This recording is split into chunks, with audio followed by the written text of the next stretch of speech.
حضرت ابن سیرین رحمہ اللہ نقل کرتے ہیں، فرمایا کہ عبداللہ ابن عمر رضی اللہ تعالیٰ عنہما ان کے ساتھ حج پہ گئے۔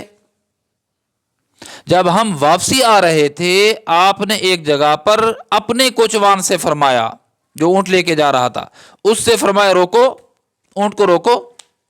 اونٹ رک گیا، بٹھایا، آپ رضی اللہ تعالیٰ عنہ اترے اور کہیں دور جا کر ایسے بیٹھے جیسے کوئی آدمی پیشاب کرتا ہے، اٹھ کے آئے، کجاوے پر بیٹھ گئے اور اونٹ کو اٹھایا، چلنے کے اشارہ کیا۔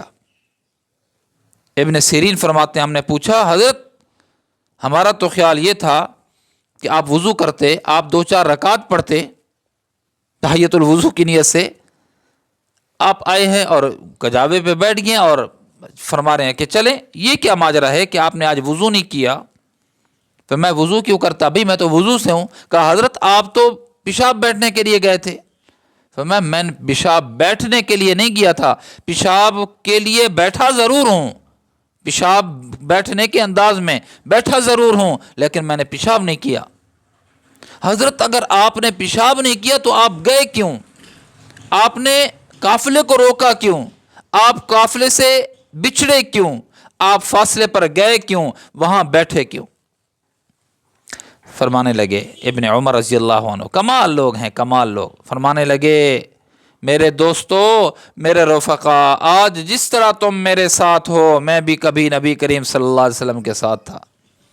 اب جب یہاں اس مقام پہ حضور پہنچے تھے صلی اللہ علیہ وسلم، آپ نے قافلے کو رکوایا، اپنے اونٹ کو بٹھوایا اور وہاں جا کر آپ نے پیشاب کیا تھا۔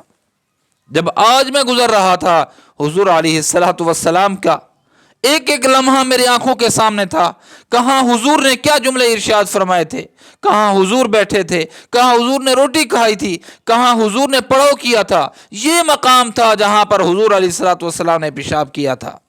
جب میں یہاں سے گزر رہا تھا، میرے دل نے چاہا کہ مجھے پیشاب کی ضرورت بھی نہیں تھی، تقاضا نہیں تھا، پیشاب کرنے کی ضرورت بھی نہیں تھی، تقاضا بھی نہیں تھا مجھے، لیکن میں وہاں پر پیشاب بیٹھنے کی حیت پہ بیٹھا تاکہ حضور علیہ الصلوۃ والسلام کی سنت پوری ہو جائے۔ یہ کمال اتباع تھا ان حضرات کے ہاں کہ پیشاب بیٹھنے کی ضرورت نہیں، لیکن پیشاب جیسی حیت اختیار کی تاکہ حضور کی اتباع ہو جائے۔ یہ با کمال لوگ تھے جن کے رگ و ریشے کے اندر حضور علیہ الصلوۃ والسلام کی محبت سرایت کر چکی تھی۔